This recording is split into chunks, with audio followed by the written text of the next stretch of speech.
আসসালামু আলাইকুম, সবাইকে জানাচ্ছি স্বপ্নে কিচেন ব্লগে আরও একটা নতুন রেসিপির আমন্ত্রণ। স্বপ্নে কিচেন ব্লগ সবসময় চেষ্টা করে আপনাদের জন্য খুবই সহজ এবং কিছু মজাদার রেসিপি সবসময় শেয়ার করার জন্য।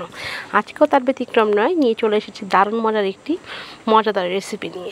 আজকে আমি আপনাদেরকে তৈরি করে দেখাবো গরুর মাংস দিয়ে লাউ রান্না রেসিপি।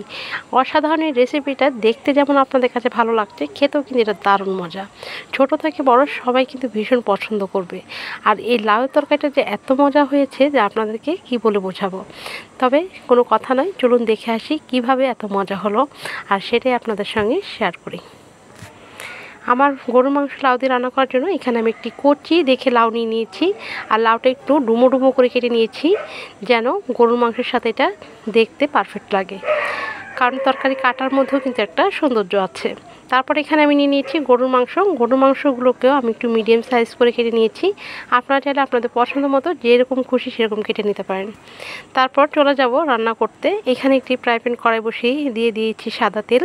আর তেলের মধ্যে দিয়েছি আমি 3টা এলাচ এবং 4-5টা লবঙ্গ এবং 6-7টা গোলমরিচ দিয়ে আমি প্রথমে একটু হালকা ভেজে নিব, এতে খুব সুন্দর একটা ফ্লেভার বের হবে। আপনারা চাইলে এখানে দারচিনি দিতে পারেন, তবে আমি এখানে দারচিনি দিচ্ছি না। তারপর দিয়েছি 2টো তেজপাতা ফালি করে নিয়েছি, আর দিয়েছি 1/2 কাপ পরিমাণ পেঁয়াজ কুচি। পেঁয়াজটাকে আমি ভালোভাবে একটু ভেজে নিব।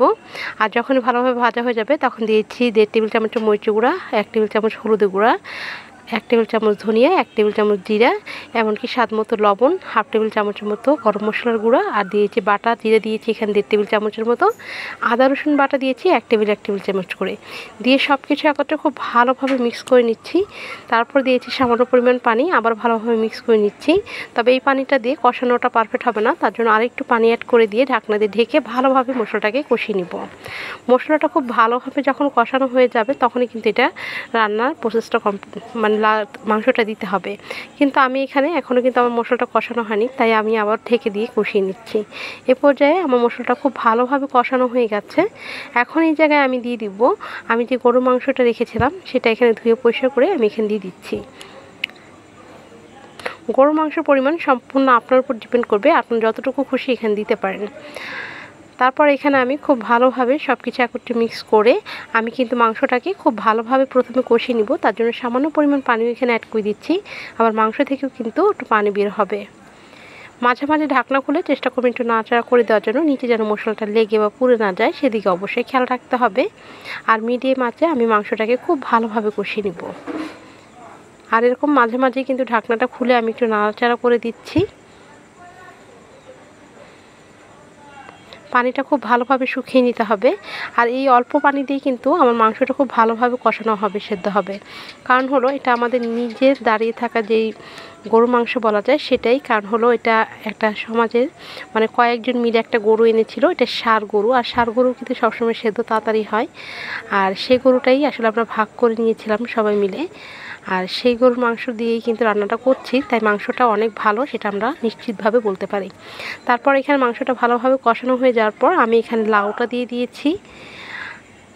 আর লাউটা দিয়ে খুব ভালোভাবে মিক্স করে নিচ্ছি। মিক্স করে কিন্তু আমি আবারও ঢাকনা দিয়ে ঢেকে ভালোভাবে কষিয়ে নিব, কিন্তু তার সঙ্গে সামান্য পরিমাণ একটু পানি দিয়ে দিব যেন কোনোভাবে নিচে লেগে বা পুড়ে না যায়। খুবই অল্প পরিমাণ পানি অ্যাড করছি।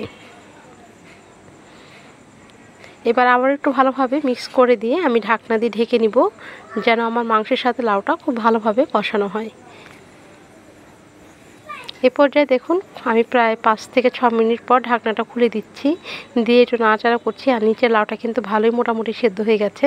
আর লাউটা এতটা টেস্টি আর এতটা মজাদার যে কী বলবো, কষানোতে কিন্তু লাউটা সেদ্ধ হয়ে যায় খুব ভালো। তার জন্যই কিন্তু আমি লাউটা দিয়ে এই মাংসটা রান্না করেছি। মানে আগের দিন আমি হাফ লাউ আমি ডিম দিয়ে রান্না করে দেখেছিলাম, লাউটা এতটা মজাদার ছিল, তাই ভাবলাম এবার গরু মাংস দিয়ে কিছুটা রান্না করি।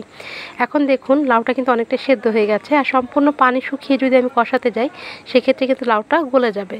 তার জন্যই আমি এখন মাংসের ঝোল আন্দাজ মতো পানি দিয়ে দিচ্ছি। আর মাংসটাও কিন্তু অনেক ভালোভাবে সেদ্ধ হয়ে গেছে, তাই আর বেশি পানি প্রয়োজন হবে না। এবার ঝোল আন্দাজ মতো পানি দিব, আর জালে এসে যতটুকু শুকাবে। তারপর এখানে আমি আবার ঢাকনা দিয়ে ঢেকে বলক আসা পর্যন্ত অপেক্ষা করছি।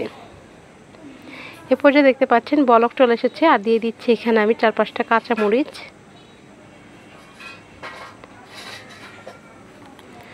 কাঁচামরিচটা দিয়ে দিয়েছি 1/2 টেবিল চামচের মতো গরম মশলা। এই গরম মশলার মধ্যে কিন্তু জয়ত্রী এবং জয়ফল আছে। আপনাদের গরম মশলার মধ্যে যদি না থাকে সেক্ষেত্রে কিন্তু আপনারা এক্সট্রাভাবে এটা অ্যাড করতে পারেন। তারপর 5 মিনিটের মতো চুলায় রেখে নামিয়ে ফেললাম। আর এই তো হয়ে গেল আমার দারুণ মজার গরুর মাংস দিয়ে লাউয়ের রেসিপি। লাউটা দেখতে আস্ত রয়েছে কিন্তু লাউটা অনেক নরম এবং সফট হয়ে গেছে। দেখতে পাচ্ছেন কতটা অসাধারণ লোভনীয় হয়েছে রেসিপিটা আপনাদের কাছে কেমন লাগলো অবশ্যই জানাতে ভুলবেন না। ভালো লাগলে অবশ্যই চ্যানেলটাকে সাবস্ক্রাইব করে চ্যানেলের পাশে থাকবেন আর পাশে থাকা বেল আইকনটা বাজিয়ে দিয়ে নোটিফিকেশন অন করবেন। সেক্ষেত্রে স্বপ্নে কিচেন ব্লগের নতুন নতুন রেসিপিগুলো সবসময় আপনার কাছে সবার আগে পৌঁছে যাবে। আর অলরেডি যারা এই কাজটা করে নিয়েছেন তাদেরকে জানাচ্ছি অসংখ্য ধন্যবাদ এইভাবে আমার পাশে থাকার জন্য, আমাকে সাপোর্ট করার জন্য। দেখা হবে আরও কোনো নতুন রেসিপি নিয়ে। এই পর্যন্ত সবাই ভালো থাকবেন, সুস্থ থাকবেন, আমাদের জন্য দোয়া করবেন। আল্লাহ হাফেজ, আসসালামু আলাইকুম।